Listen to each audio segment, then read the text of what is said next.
नमस्कार साथियों।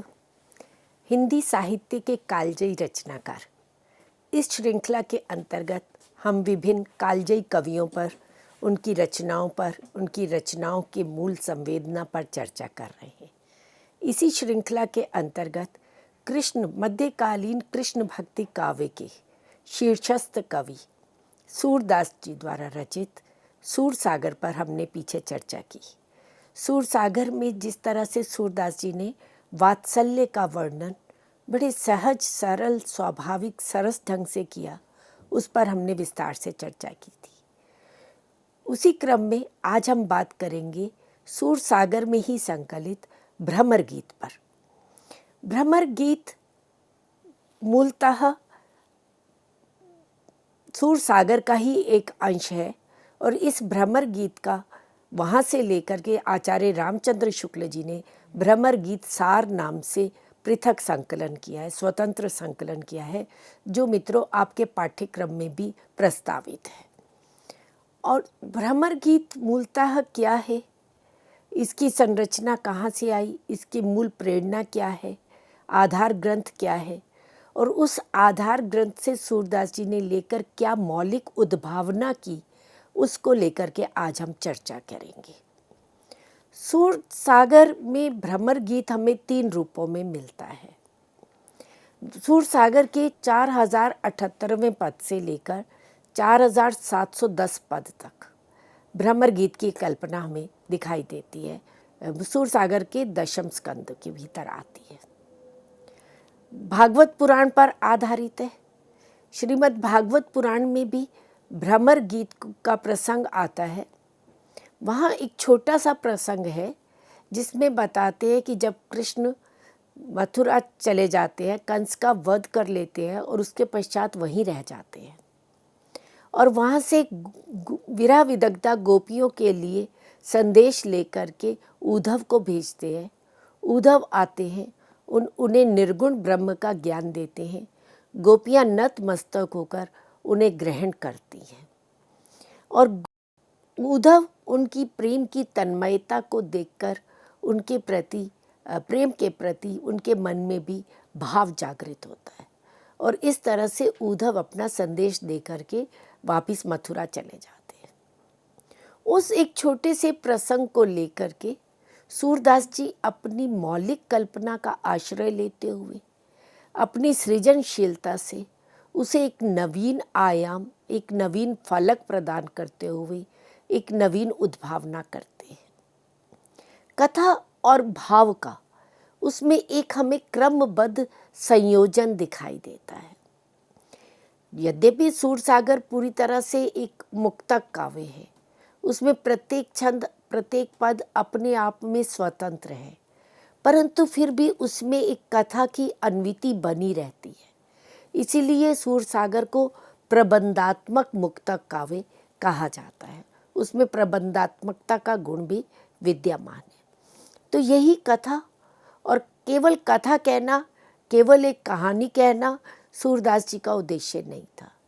उसमें वे भाव प्रवणता को लेकर के आते हैं और इस प्रकार कथा के क्षेत्र में और भाव के क्षेत्र में एक क्रमबद्ध संयोजन चलते हुए पूरा जो सूरसागर है वो संगीतात्मकता से युक्त होकर के, भाव प्रवणता से युक्त होकर के रस सिक्त कर देता है।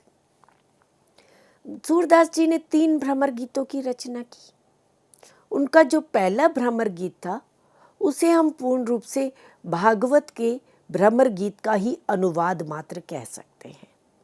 जिस प्रकार भागवत में जो भ्रमर गीत का प्रसंग आता है उसी को ही पूर्णतया उन्होंने ग्रहण कर लिया है। वो संस्कृत में है और इन्होंने उसे ब्रज भाषा में अनुदित कर दिया है। और उसकी शैली, उसमें जो छंदों की बात की जाए तो दोहा, चौपाई और सार छंद में वे रचित है। इस पहले भ्रमर गीत में मौलिकता का अभाव है। दूसरा भ्रमर गीत एक पद में रचित है। एक ही पद में पूरी घटना क्रम से चलती चली जा रही है। कृष्ण के द्वारा उद्धव को मथुरा से वृंदावन गोकुल में भेजना, वहाँ गोपियों के साथ संवाद करना, फिर उनका संदेश लेकर के कृष्ण के पास वापस जाना, ये एक ही पद में पूरा प्रसंग आ जाता है। और जो तीसरा भ्रमर गीत है वह वास्तव में सूरसागर का या सूरदास के काव्य सौष्ठव का एक प्रमाण है, उसका एक मील का पत्थर कह सकते हैं। इसे उपालंब काव्य भी कहा जाता है। लगभग 630 पद इसमें संकलित हैं। 10वें स्कंद में जो भ्रमर गीत का प्रसंग आता है उसी को विस्तार देते हुए इन्होंने एक उपालंब होता है शिकायत, ताना देना, उलाहना देना।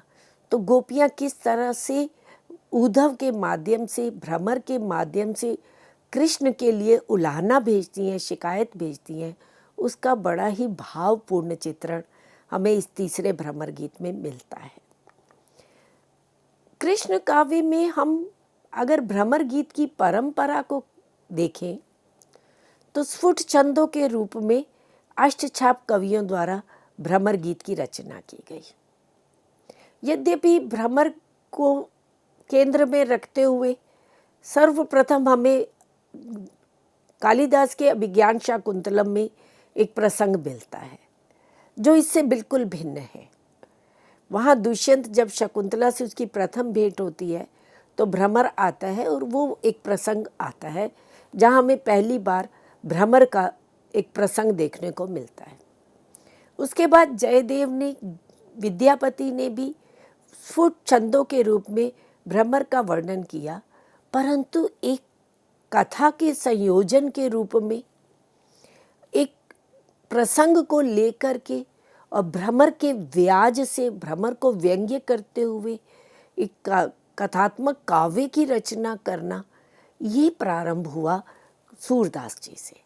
सूरदास ने सर्वप्रथम सूरसागर में ही इस भ्रमर गीत की रचना की, जो काव्यत्व की दृष्टि से, भाव सौष्ठव की दृष्टि से अन्य कवियों के लिए, परवर्ती कवियों के लिए भी एक मील का पत्थर साबित हुआ। तुलसीदास ने भी कृष्ण गीतावली में कुछ छंद भ्रमर गीत को लेकर के लिखे हैं, परंतु जो नंददास कवि हुए उन्होंने भंवर गीत की रचना की और वह भंवर गीत सूरदास के भ्रमर गीत से पर्याप्त साम्य रखता है। सूरदास की गोपियाँ जिस प्रकार से उद्धव को और कृष्ण को व्यंग्य करती हैं, अपनी वाग विदग्धता से उन्हें पराजित करती हैं, नंददास की गोपियाँ उससे भी अधिक वाक चातुर्य से संपन्न है, वो उससे भी अधिक वाग विदग्ध है और अपनी वाग विदग्धता से, अपनी वक्रोक्ति से उद्धव को पराजित कर देती है। और जो कृष्ण भक्ति काव्य धारा के अष्टछाप के अन्य कवि हुए, परमानंद दास, कृष्णदास, चतुर्भुज दास आदि, उन्होंने भी स्फुट छंदों में एक परंपरा का निर्वाह करते हुए भ्रमर गीत प्रसंग की रचना की है। आगे चल कर के हम रीतिकाल में देखते हैं तो रीतिकालीन कवियों द्वारा भी इस प्रसंग को लिया गया है। मतीराम, भिखारी दास, देव, घनानंद, पद्माकर, सेनापति, इन सभी कवियों ने भ्रमर गीत की रचना की है, परंतु स्फुट छंदों के रूप में। जिस तरह से सूरदास और नंददास का भ्रमर गीत मिलता है उस रूप में वह नहीं है। आगे चल कर के हम आधुनिक काल में देखते हैं कृष्ण भक्ति काव्य की परंपरा, जो जयदेव गीत गोविंद से और विद्यापति पदावली से प्रारंभ होकर मध्यकाल में सूरदास, नंददास, मीरा आदि के काव्यों से आग निरंतर प्रवाहित रही। वही कृष्ण भक्ति काव्य परंपरा हमें आधुनिक काल में भारतेंदु युग में भी दिखाई देती है, द्विवेदी युग में भी दिखाई देती है।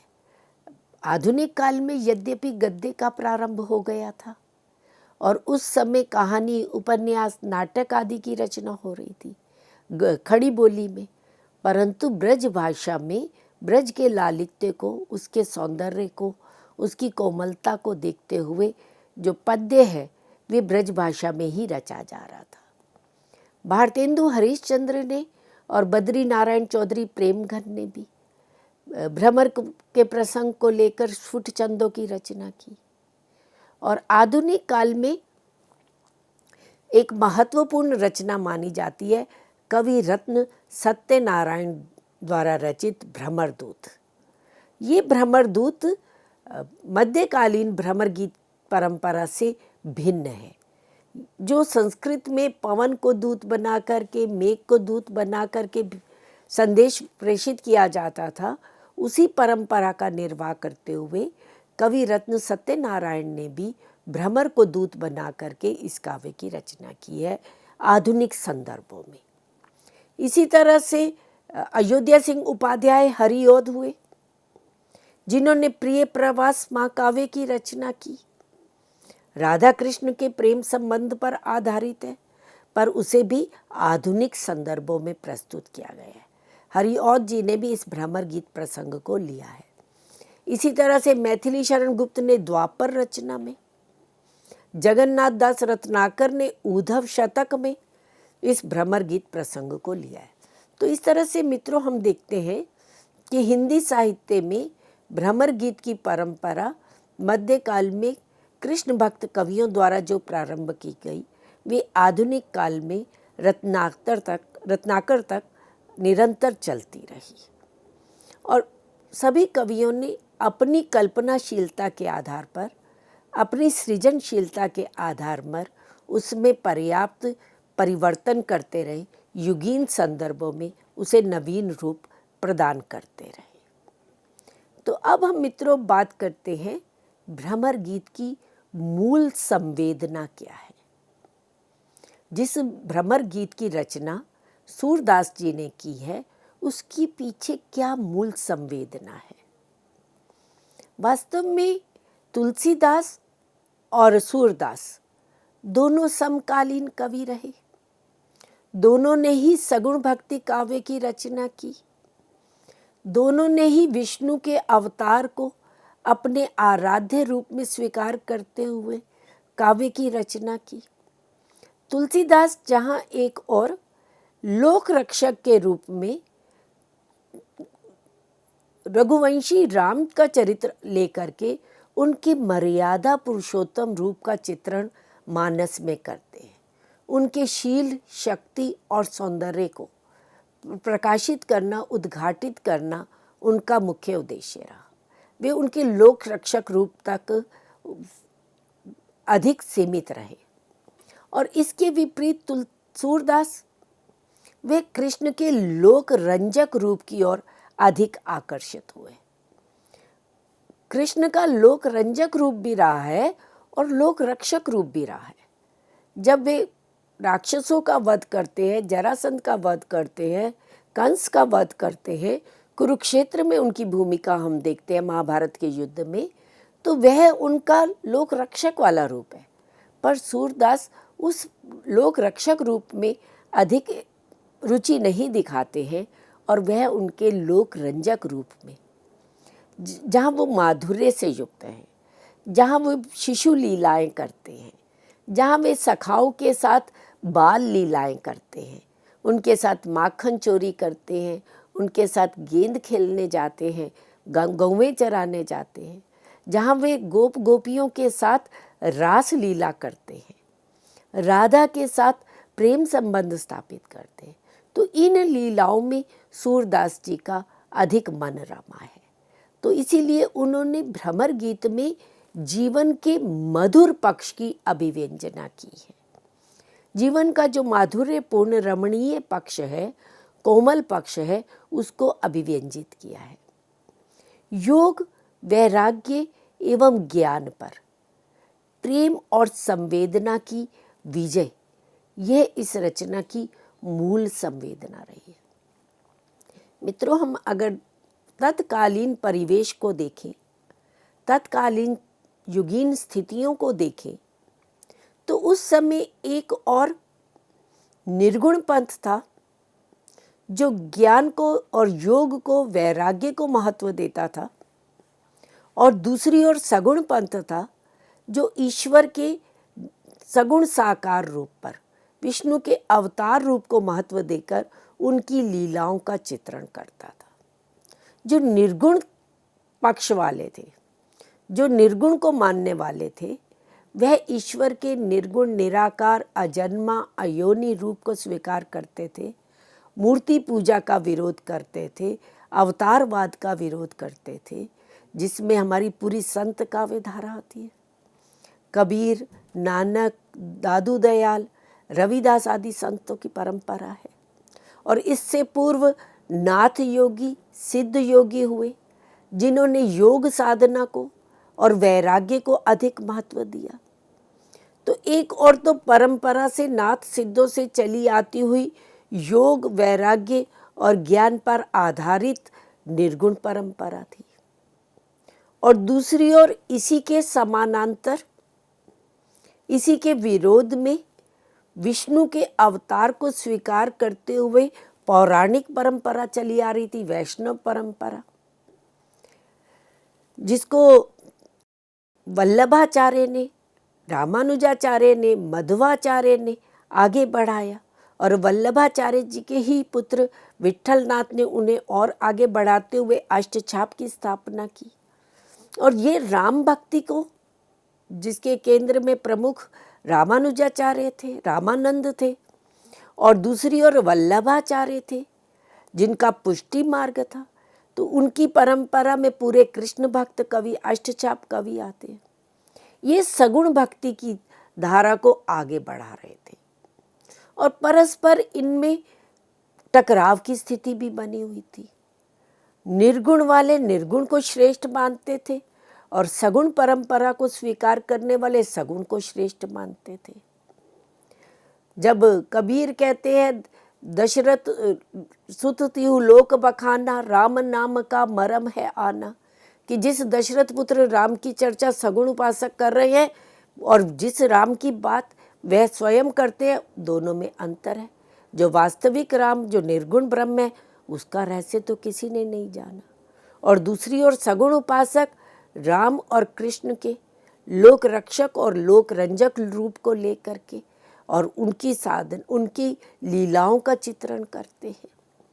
तो निर्गुण के स्थान पर फिर सगुण की श्रेष्ठता सिद्ध करना, यह सूरदास का एक उद्देश्य रहा, और भ्रमर गीत की मूल संवेदना में ये भी कहीं रहा है। और ज्ञान के स्थान पर प्रेम की प्रतिष्ठा करना, प्रेम सर्वोपरि है, ज्ञान नीरस है, शुष्क है, सबकी पहुंच वहाँ तक नहीं पहुंच पाती, और जबकि प्रेम जो है वो भाव की स्थिति पर है। प्रेम जो है वो शिक्षित, अशिक्षित, ग्रामीण व्यक्ति, शहरी व्यक्ति, प्रत्येक व्यक्ति के भावनात्मक स्तर तक पहुंच सकता है, तो सबकी पहुंच प्रेम तक है। तो वे ज्ञान के स्थान पर सूरदास प्रेम की प्रतिष्ठा करते हुए यहाँ दिखाई देते हैं, और योग के स्थान पर भक्ति का महत्व प्रतिपादित करते हुए दिखाई देते हैं।